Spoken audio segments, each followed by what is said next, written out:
Hey everybody, Denise with Lazy K Mountain Homestead. Well, hope you're doing well. Everybody's getting ready for the holidays coming up. I know Halloween's a couple days away, but we've got the American Thanksgiving and then Christmas, so 2 more months and we will have Christmas. So I'm getting ready for a lot of that. I have been canning apple pie filling. You guys saw my apple pie jam. There's apple pie filling, and I had a little bit left over, so I thought I'd go ahead and put together some scones and kind of make them apple pie scones. But I'm going to put some dried cranberries in there because I love that, and it'll just give it kind of a pre-festive feeling of definitely fall. So I dug out my basic scone recipe, so I'm going to go ahead and go buy that. I haven't made scones in a while, and so I'm going to have to go buy that recipe. I have got my food processor here because I'm going to put my flour and stuff in here and then just kind of pulse my butter through that. And if you don't have this, you don't want to do it that way, you can always use your tried and true pastry cutter or a couple forks. So I know sometimes people don't have these things, and I just happen to have one. This is very old. It's vintage, so that's why I have it. Okay, so what we're going to do first is go ahead and get our flour stuff together, and that's the dry ingredients. So let me see here. Well, let me first put on my apron because I will make a mess, and I am looking to see if I've got my measuring spoons here. I did. Let's see. I'll just grab these here. These will work. Okay, so we have got 2 3/4 cup of all-purpose flour. I use white lily. We're going to use baking powder, baking soda, cinnamon, and nutmeg. If you want to use cardamom or anything like that, you certainly can. I'm just going to go ahead and use those two. Today I'm a cardamom lover, but I'm going to change up a little bit. And then salt and sugar. This has 1/3 cup of sugar in the scones. Now, if you don't have apple pie filling on hand, if you've got a can of fried apples, or you just want to fry yourself up, 1 apple, that's probably a good size apple, fried up with some brown sugar and some cinnamon and butter, and just set it aside. I'm going to need 1 cup of that to go into these scones. The apples are pretty chunky here. I don't think it's going to be a problem in the scones. It'll kind of give it a nice texture. So we've got that set aside. All right, I've got my sifter here, and I am going to need, let me set that back here till I need the top. I am going to need 1 1/2 teaspoons of baking powder. And again, always check for your date on your baking powder because it does go out. And we want 1/2. Okay, and then we want 1/4 teaspoon of baking soda. Real important to make sure that you just have that 1/4 teaspoon, because if not, this is scone recipes make about 8 scones, but you know it's a small dough, so you want to make sure that you only have your 1/4. Otherwise, you're going to have this flavor of soda, and it's not really great.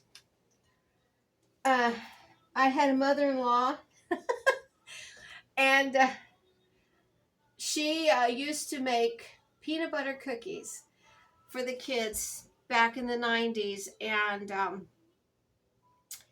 she was a very nice lady, but I tell you what, if she accidentally put too much soda in there or burnt them, those cookies made their way to our house. She's like, oh, the kids will eat them. Wrong. They tasted gross. The dog wouldn't even eat them. Okay, so here we want 1/2 teaspoon of cinnamon. Let me get the cinnamon. I made a Rural King run yesterday. Oh my gosh, I love that store. I get all my spices there. This was like $2 for this big thing of cinnamon. I just love it. I got some ground nutmeg. It comes in plastic bags. But, you know, nutmeg, you don't always need a lot of nutmeg. So, and we're going to want 1/4 teaspoon of nutmeg. And I just filled up my spices. Oh, and it just smells so good and fresh. And you'll know it's fresh when you take it out of the plastic bag that this is sealed in and it's moist. So that's going to last me a long time. Okay, and then I need 1/4 teaspoon of salt.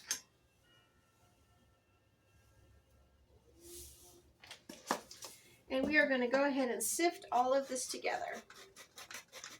Now, if you don't want to sift, you don't have to. You can just mix it all in a bowl or even in your food processor there and just pulse it a few times. I just like to. I'm old-fashioned. I grew up sifting stuff, and I just like to. I think it gives a nice variation to your baking. Okay, and to that we are going to add, let's see here, we're going to add our sugar, and it's only 1/3 cup. I could have put that in there, but that's all right. And I'm just going to mix that around with my dough whisk.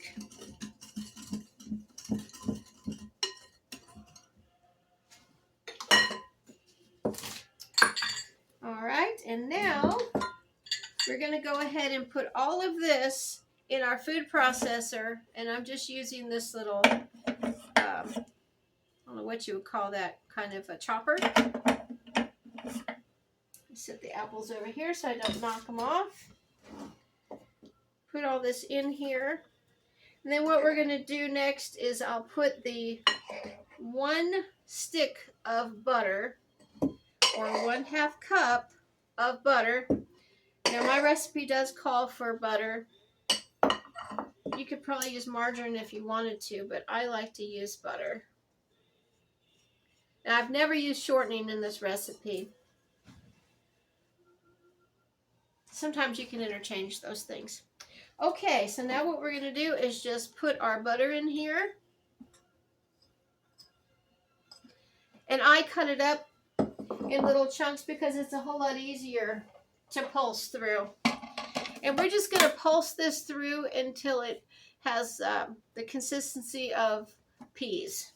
And take it off.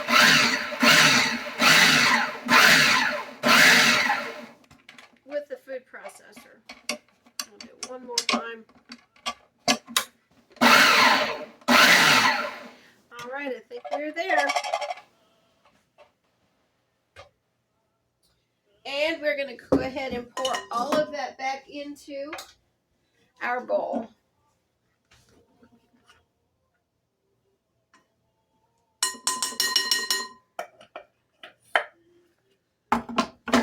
Okay. And let me move my food processor over here, out of the way. All right, and next, we are going to go ahead and I'm going to do this by hand with my mixer, my dough whisk. If you want to do it in your stand mixer, that's clearly up to you. Again, you know, sometimes I do stuff old-fashioned and sometimes I do it by hand. I mean, or rather with the mixer. Getting ahead of myself. I also do have my oven preheated at 400. I've got my cookie sheet lined with a silicone mat. You can use parchment paper. It's a lot easier if you do that. Okay, so now what we're going to do is we're going to take heavy whipping cream. And I always shake that up. And we are going to open that up. Let's see. There we go. And I need, how much of this? 1/2 cup heavy whipping cream. Nice and decadent. And we are going to go ahead and pour this over our flour mixture.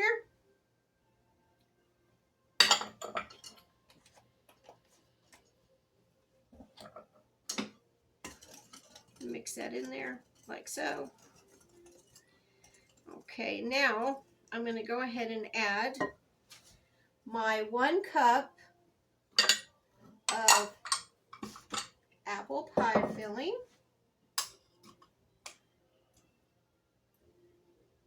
Now, if you buy this apple pie filling at the store, you know, the pieces are kind of big. I would go ahead and maybe just chop it down, kind of like what I'm doing here. Okay, now I'm just going to add that to my flour mixture with my heavy whipping cream. And I'm going to add my 1/4 cup of dried cranberries. I just think that sounds good together. You could use cherries or raisins, whatever you want. Okay. And, oh, that tastes so good. And then we are going to go ahead and just mix this around. And you're probably going to want to get in there with your hands eventually to mix it all together.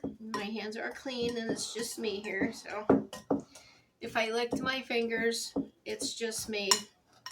All right, let's see how it's combining really nicely. Your dough is going to be a pretty thick dough and a little bit sticky.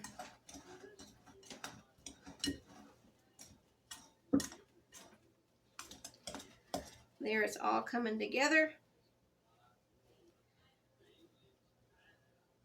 Okay, let me get it off of that. I'm going to kind of get it together here with my hands and just get it into a ball the best of my ability. I may need a little bit of flour just to get my hands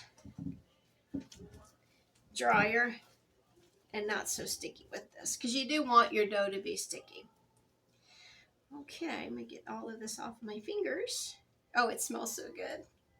This is going to be really good. But you can see by my dough that the apple pie filling is not too chunky at all to make the scones be kind of odd shaped or anything. Okay, so let me go ahead and go off camera for a second and I'll be right back. Okay, the only thing I did was just move a few things out of the way so you didn't have to watch me do that. And I went ahead and got my pastry mat up here. And I'll just move a few more of these things out of the way. Now, we're not going to need anything K-N-E-A-D. We're just going to put a little flour here on our pastry mat or whatever you've got that you want to turn this out on.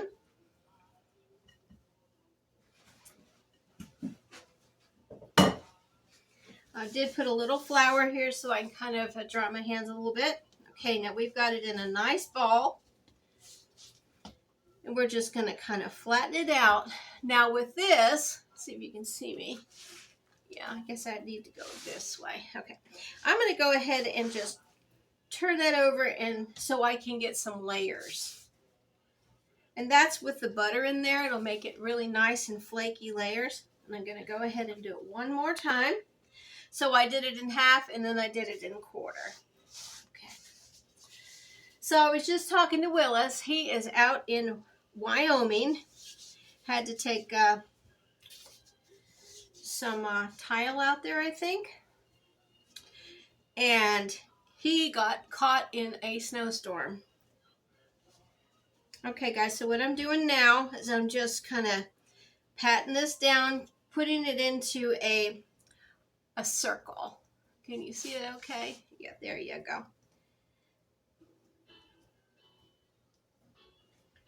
A little bit on my hands just to keep it from sticking to my hands. And we are going to have this dough here probably a 1/2 inch thick. Okay. All right, I'm going to take my bench scraper here and I'm just going to cut it in half. And then we're going to go on this side, cut that in half. I have to put some on there too. So your scone dough is a sticky dough, so don't be alarmed thinking it's too wet. You want it to be. Okay, we're just making triangles here. And 8 triangle is what you want.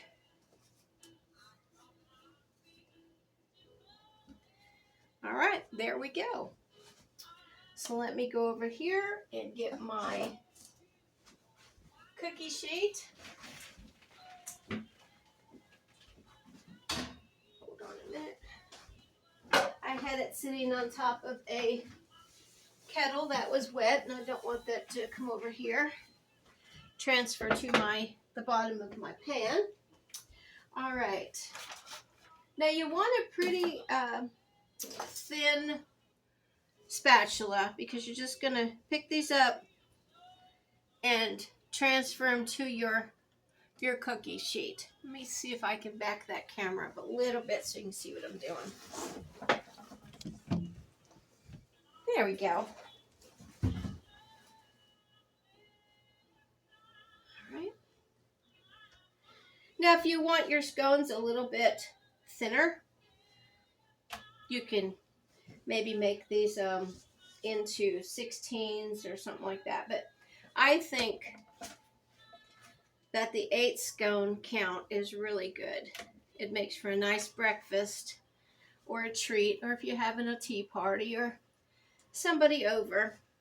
And I don't know if you can see this or not, but the butter chunks are still in here.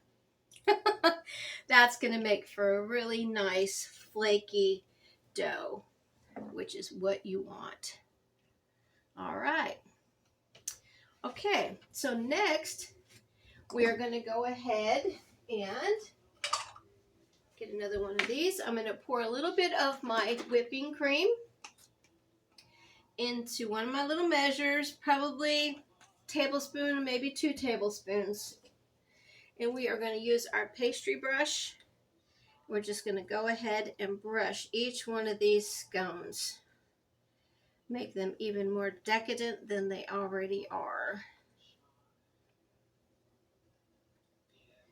I'm going to sprinkle some white sugar on top. If you've got raw sugar or coarse sugar, you can use that too.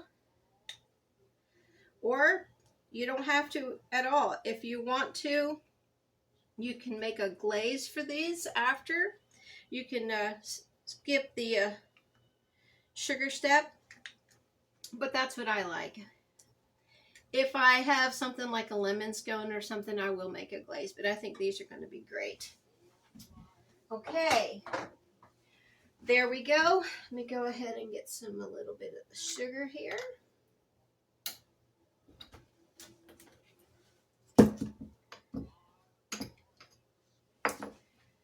And I'll grab another one of these. Just a little bit of sugar. All right. And I'm just going to sprinkle that just lightly. I wouldn't say generous, but lightly over each one of these scones. There you go.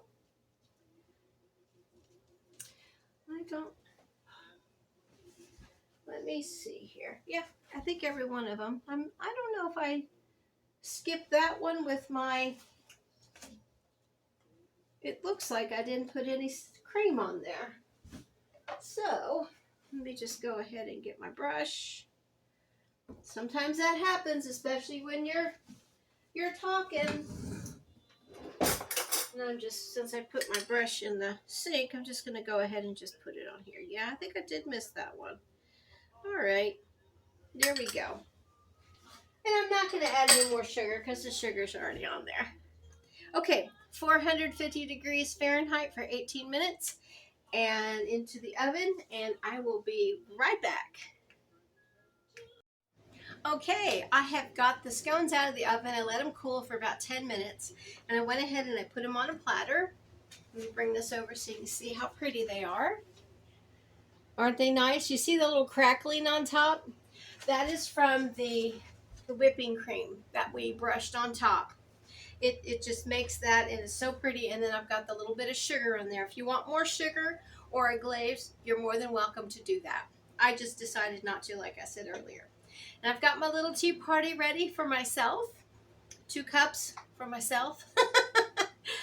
But scones, to me, you need to have your china out because it's just a lovely, lovely way to celebrate yourself.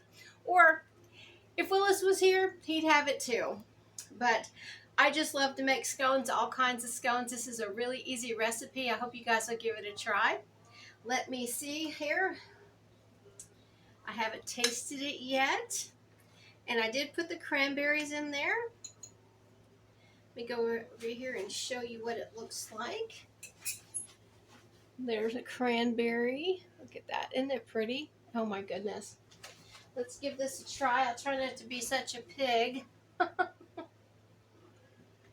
Oh man. That is really good. All the spices of fall. Man. How wonderful. Great for brunch. Great for Christmas morning. Whatever you want. Great for just yourself. So, listen, you guys, you have a great day from Lazy K Mountain Homestead. I hope you'll try this recipe and like, share, and subscribe. I'd really appreciate it. Thank you for all my new subscribers. Thank you for all the comments. And thank you for all the likes. That really keeps our videos in the algorithms, and I appreciate that so much. You have a wonderful day. Again, bye.